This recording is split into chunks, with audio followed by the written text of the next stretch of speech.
Welcome. Good evening. Welcome to Laura Dion-Jones, Commit to Get Fit. And it's a pleasure to be here with you again this week.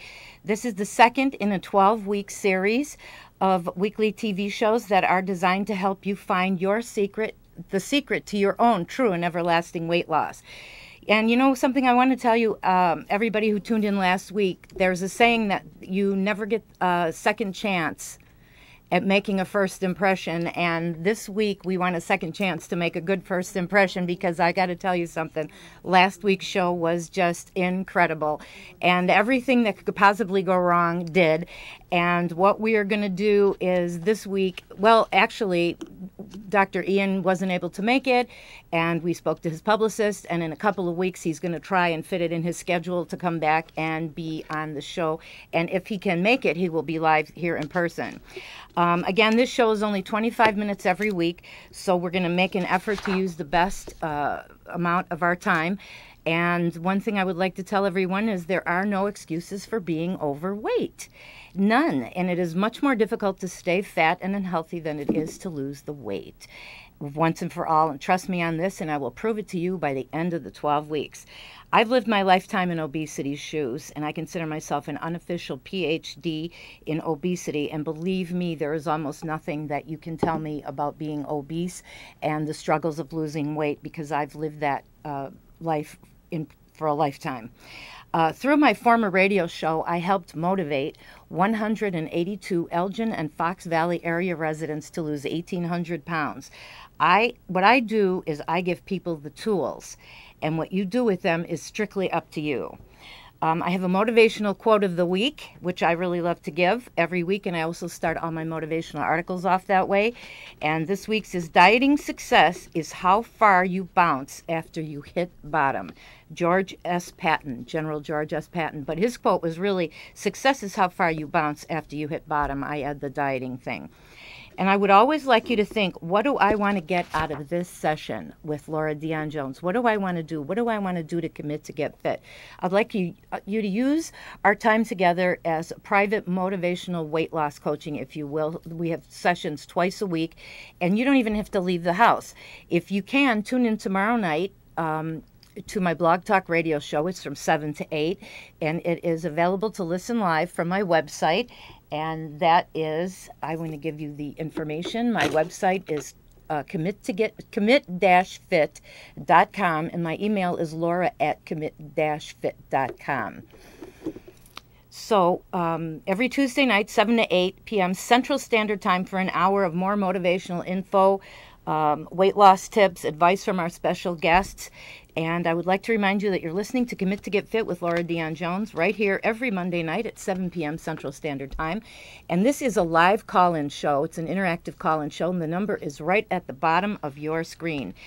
And call us if you have something interesting to say, or if you want to ask a question. And if we don't get to your questions this evening, tomorrow night we will definitely address all the questions on the support radio show.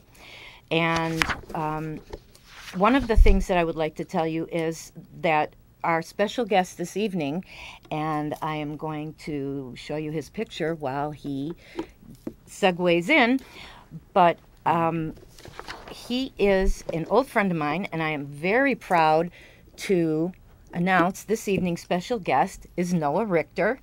And I would like to welcome Noah to Commit to Get Fit with Laura Dion-Jones. How are you? I'm doing very well, thank you, Laura. It's a pleasure to be here. It's always a pleasure to see you. Noah is he's a personal trainer at East Bank Club. I've known Noah for about 5 years, and Noah, I like to refer to him as one of my rent-a-sons, because he has helped me in all kinds of different sticky situations. I want to ask you something, Noah. How did you get started in the health and fitness business?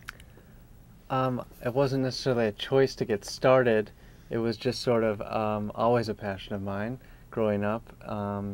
I sort of led my family to make healthy choices when we would be going out to eat or eating at home, and just having a fascination with health and feeling well was sort of the Kickstarter for me. And I think it started when I began strength training on my own, and I became a member of a gym in my home suburb. But I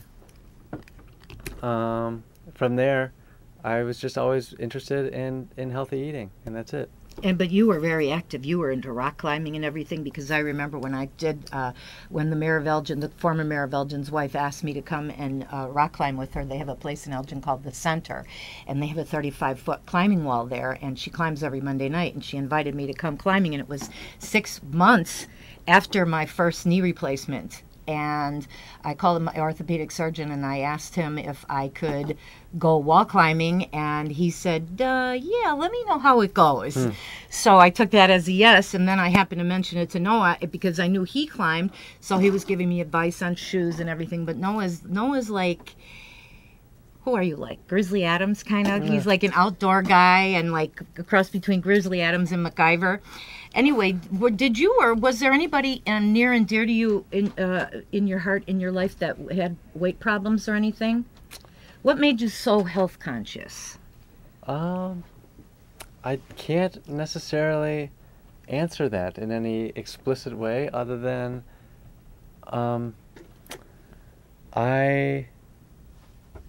I think it was just because I was interested in rock climbing, and then interested in strength training, and then being in fit shape. I came to realize very soon that diet and healthy eating was the largest component of that. And so I think that's it. It was just me being obsessed with health and well-being. Health and fitness. Yeah. Noah, I would like to add, was a long time, where as far as I knew him, low-carb dieter who probably knows more about low-carb dieting than anyone else that I know. Would you give us a few low-carb tips that helped you along the way and some of your low-carb philosophy? Because I know there is a book, Good Carb, Good Calorie, Bad Calorie. Yeah, that book was, Gary Taubes. That book was written by Gary Taubes. Mm-hmm. Mostly my path on the health journey, so to speak, has been one of many different, it's been very eclectic, and I've tried many different diets, mostly for the sake of experimentation, because I like to learn by experimenting and learn by observing myself. I'm my own guinea pig, and so I have tried many diets under the sun. Low carb happened to be one of them, and it's many different variations, from Atkins to like more Gary Taubes approach, or paleo diet approach, Paleolithic diet approach. You guys, the audience has probably heard of that at this point, right? And that's becoming more and more popular, because I've seen more and more in the newspapers and magazines, and even in the news feeds on the internet, about the paleo diet. Mm-hmm. And could you, in maybe 25 words or less, quickly tell the audience of what paleo diet really means? Sure. Paleolithic diet just refers to a diet that was supposed to have been consumed by our Paleolithic ancestors, which I believe is about 10,000 years prior to this date. And that means that they would have done a lot of hunting and gathering primarily, and that was before the rise of the agricultural revolution, and would have consumed a lot less grains and legumes and staple agriculture foods. However, this doesn't mean I do that, subscribe to that, or low carb now. It just means that these have been stepping stones along my journey, my learning journey. Mm-hmm. That makes two of us. Mm-hmm. Let me quickly show a picture, before and after picture. This was when I was 317 pounds in February of '02, and this is me at about 180 pounds after I lost however many pounds that is. And now I would say I'm about 175 pounds. And we were talking before we came in the studio and about different things, and we were talking about nuts specifically, and I said, that I eat a lot of nuts, and Noah said, well, you'd probably be thinner if you didn't eat so many nuts. However, I don't remember sounding that way, but I probably said those words. You know how your rent-a-mom is, you know what I mean? You were kind of... And I just want to remind the audience, when I give my presentations, I always say that Gina Lollobrigida, for those of us who remember Gina Lollobrigida, she had a saying, or has a saying, that says, there comes a time in every woman's life when she has to choose between her face and her butt. And my contention is, you know something, compared to, and here's me again, compared to 317 pounds, let's face it, at 170, 175 pounds. I'm a goddess. And if I would like to lose ideally 10 more pounds before my birthday in June, but you know what? I don't want to have to spend the fortune on a facelift and this and that. So I'm choosing my face over getting my butt down to like a size, I don't know what, 8. Anyway, my original question to you was, do you want to give us a few tips that helped you along the way with low carb dieting? Okay. Because we got off on the paleo thing. Sure. Well, is your audience primarily subscribing to low-carb dieting because it's one thing that you tend to advocate? Well, you know something, this is a new audience, and what I want to say is my former audience, or my continuing to gather audience, they're always interested in what I did to lose weight, because I spent my lifetime chronically obese. I like to tell people that I am a chronically obese woman, that I am in remission or recovery, and I am one really good hot fudge brownie sundae away from 317 pounds and climbing. And that is no joke. So I have to stay away from white starch and sugar carbs. I've had the most success with dieting ever in my life with a modified Atkins. And the success that I've had with people that I work with, that I coach, that I present my programs to, I do corporate and organizational, motivational weight loss coaching, and I work with people with whatever diet that they choose to go on. If Weight Watchers has worked the best for you, we're going to work within those parameters. If Jenny Craig has worked the best for you, we're going to work in those parameters. What has worked for me as a chronically obese woman for my entire life to lose the weight, and this time, for the first time, and being up to 300 pounds 3 times in my life, has been a modified Atkins, has been a low-carb diet. And believe me, I don't suffer. And we can get into food choices tonight or tomorrow night or down the road. But my audience is here to learn, because they want to know how they can find their own secret to true and everlasting weight loss. And I would just like to remind everybody that you are listening to Commit to Get Fit with Laura Dion-Jones. And if you've got something to say, talk to us. The number's at the bottom of your screen. Please call in, because we would love to hear from you. So back to the low carb. Okay, so you're asking for tips. I can answer that pretty simply, I think.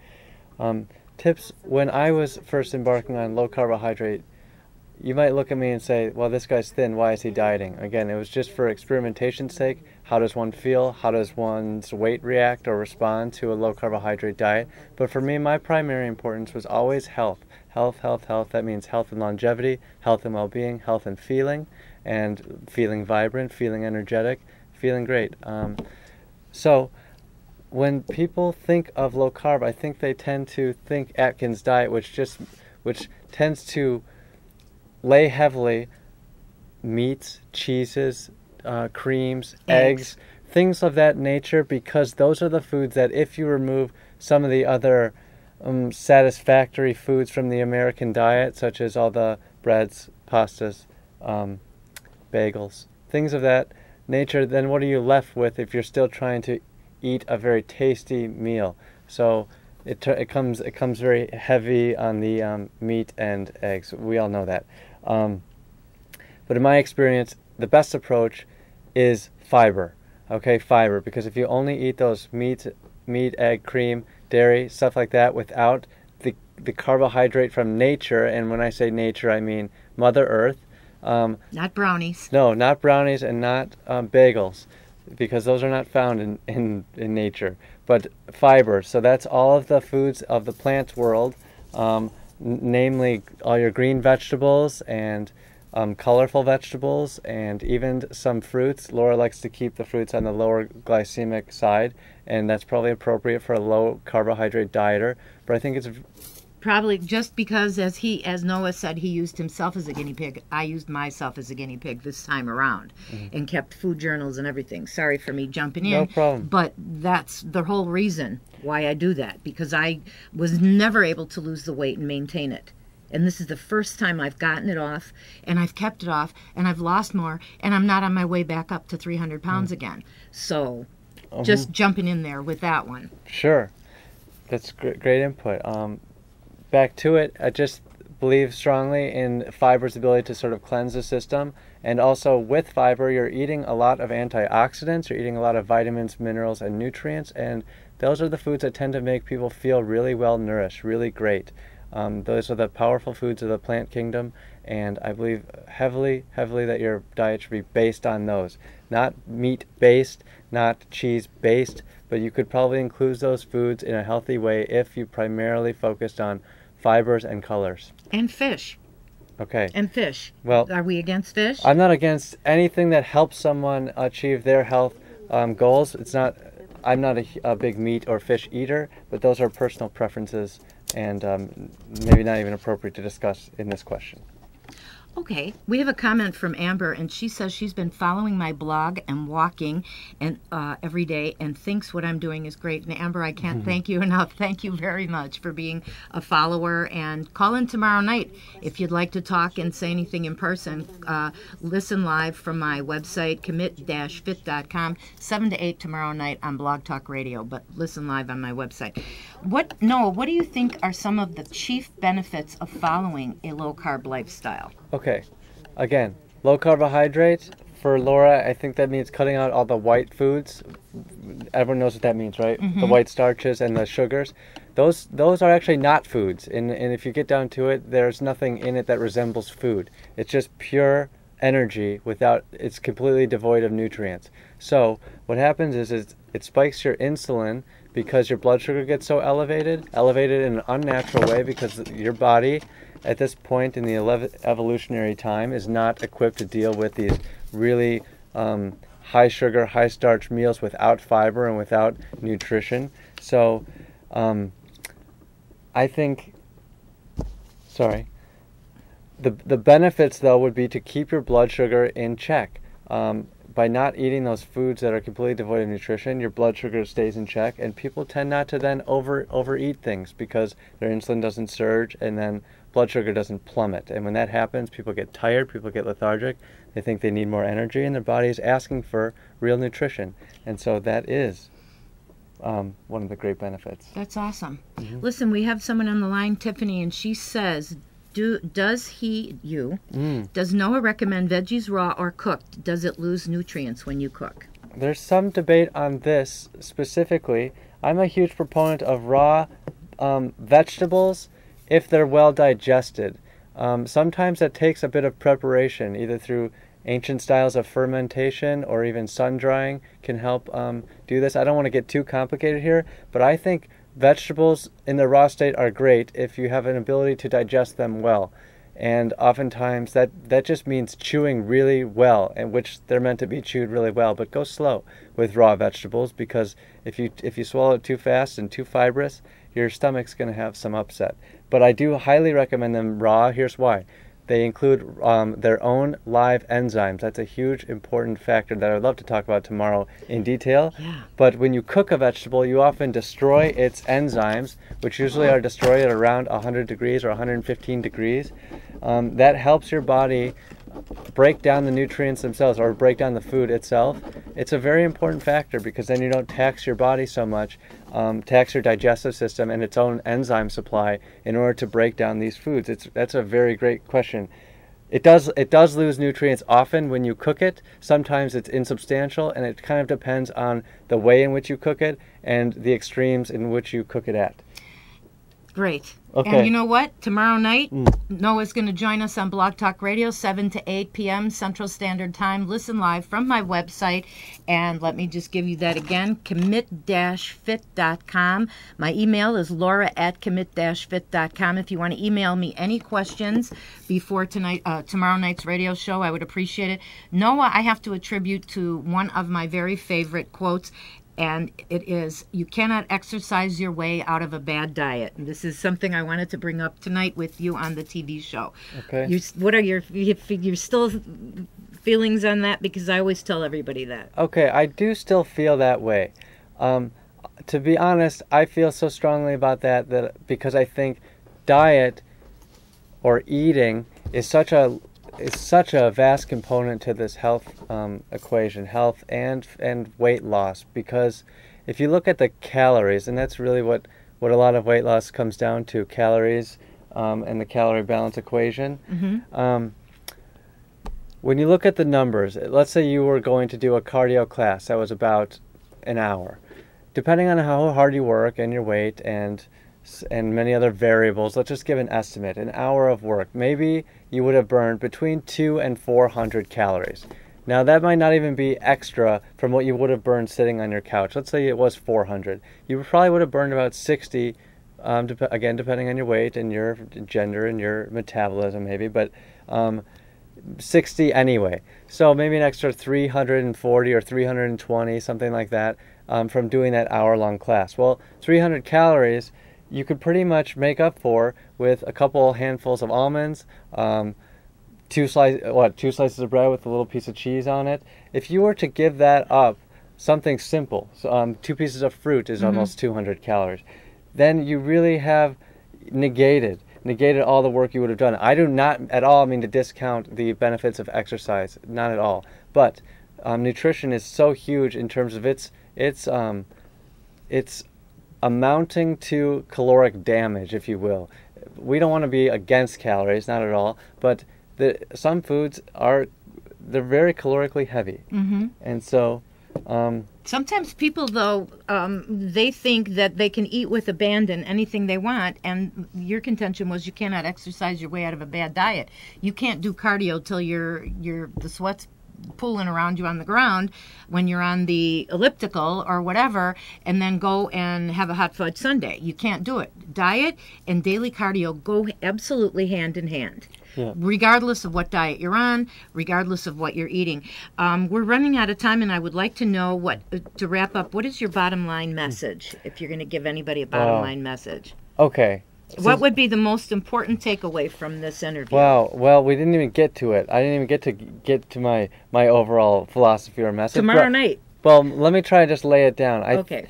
Most importantly, no matter what diet you choose and what direction you choose and where you are now, it's most important that you take personal responsibility for your health and weight loss. And that means don't keep jumping around diets looking for the perfect one. Eventually, and this is true, you do know the best diet for you. And usually it's just perfectly in accordance with your highest ideals of health right now in your life. And please do not search for another book or another guru or another way out of starting right now. Taking absolute personal responsibility, and that means being very self-honest and even introspective in watching the way that you eat, how you get your food, and maybe how lazy you've been. Mm-hmm. And so it's really about asking a lot of personal questions and stepping up to the plate. Mm-hmm. And not the dinner plate. Oh, he doesn't mean save. stepping up to Good the save. dinner plate. Good save. Correctamundo. Yeah. What one word best describes you? What one word would you say best describes you? Laura. Principled? Okay, tomorrow night. Noah, thanks for being with us. We're running out of time. You are always a wonderful guest. You can get more information from Noah tomorrow night and through my website, commit-fit.com, 7 to 8 p.m. Central Standard Time. Commit to Get Fit with Laura Dion-Jones. Here every Monday night. Please join us next week. Colette Heimowitz, Vice President of Atkins Nutritionals, will be our guest next Monday night. And please plan on joining us next week. And let me see what else. Oh, we have so much going on. But anyway, we'll love to see you next week. Same time, same station. Remember, there are no excuses. You cannot exercise your way out of a bad diet. Thanks for the happy. Semper Fi, kids. Pray for peace, and please tune in next Monday night, and please tune in tomorrow night, 7 to 8 p.m. Go to my website, commit-fit.com, and we will give you the whole scoop there. Thank you very much for tuning in this evening.